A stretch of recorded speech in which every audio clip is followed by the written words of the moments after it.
Hello viewers, നമുക്ക് ഇന്നൊരു special ചിരട്ടപ്പുട്ടാണ് ഉണ്ടാക്കുന്നത്. അതിന് വേണ്ട സാധനങ്ങൾ സംഘടിപ്പിച്ച് വയ്ക്കുക. ഇതിന് അരിപ്പൊടിയാണ്. ഇത്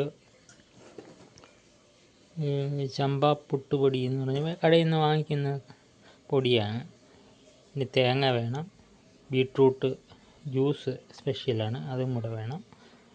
ഉപ്പ് വേണം, വെള്ളം, ചിരട്ട ഉണ്ട്, ഒരു കണ്ണിട്ട ചിരട്ട അത് എടുത്തിട്ടുണ്ട്. ഇനി രണ്ടാമത്തെ സ്റ്റേജ് ആയിട്ട് ചെയ്യാനുള്ളത് ഈ ബീട്രൂട്ട് ജ്യൂസ് ഒഴിച്ച് കുഴച്ച് വയ്ക്കണം. അതിന് ശേഷം തേങ്ങ ചിരട്ടയിൽ അല്പം ഇട്ട് ഈ പൊടി കുഴച്ച് വച്ചിരിക്കുന്ന തളിച്ച് വച്ചിരിക്കുന്ന ഈ പുട്ടുപൊടി അതിലിട്ട് നമുക്ക് ശരിയാക്കിയെടുക്കാം. അത് കാണിക്കാം.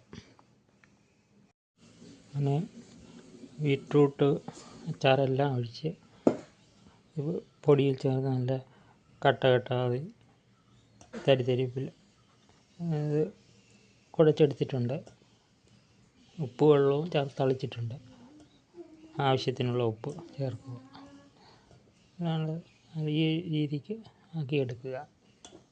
അതിന് ശേഷം ഇനി നമ്മൾ ഈ ചിരട്ടയിൽ തേങ്ങയിട്ട് നിറച്ച് എടുക്കണം.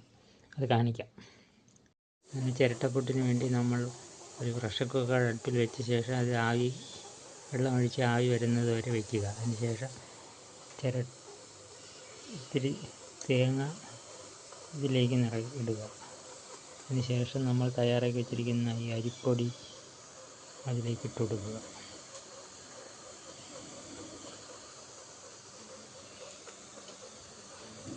അതിലേക്ക് കുറച്ചുകൂടെ തേങ്ങ ഇട്ട് കൊടുക്കാം.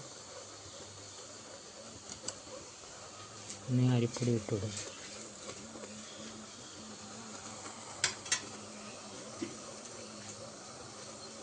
അതിന് ശേഷം ഈ ആവി വരുന്ന ഇതിലേക്ക് ഇതിൻ്റെ കണ്ണ് വരത്തക്ക രീതിയിൽ ഇറക്കി വെച്ച് കൊടുക്കുക.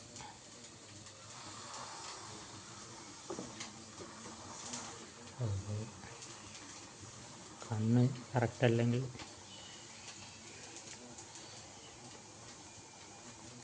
പിന്നെ ഒരു കാര്യം, ഇത് നമ്മൾ സ്റ്റീലിൻ്റെ ചിരട്ടപ്പുട്ട് വേണമെങ്കിൽ ഈ രീതിയിലും ഉണ്ടാക്കാവുന്നതാണ്. ഞാനിപ്പോൾ ഈ രീതിയിൽ ചെയ്യുന്നതന്നേ ഉള്ളൂ. അപ്പോൾ ഇതിൻ്റെ ഈ അടച്ചു കൊടുത്ത സൗകര്യമുണ്ട്.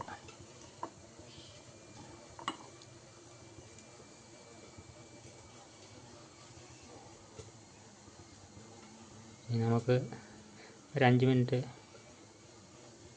ആവി കയറ്റിയിട്ട് നോക്കാം. അങ്ങനെ ഇന്നത്തെ രാവിലത്തെ ആഹാരം ചിരട്ടപ്പുട്ട് റെഡിയായിട്ടുണ്ട്. ഇതൊരു തേങ്ങയും വെണ്ടയ്ക്കയും കൂടെ അരിഞ്ഞതാണ്. എന്നിട്ട് തക്കാളി കൊണ്ടൊരു കറി പോലെ വെച്ചത്. പുട്ടിൻ്റെ കൂടെ ഒരു വെജിറ്റബിൾ കറിയാണ് ചേരുന്നത്. അത് ഏതെങ്കിലും ഉണ്ടാക്കി ചമ്മന്തിയോ ഒക്കെ വെച്ച് നമുക്ക് പുട്ട് കഴിക്കാവുന്നതാണ്. അതാണ് അതിൻ്റെ കോമ്പിനേഷൻ. ഓക്കെ.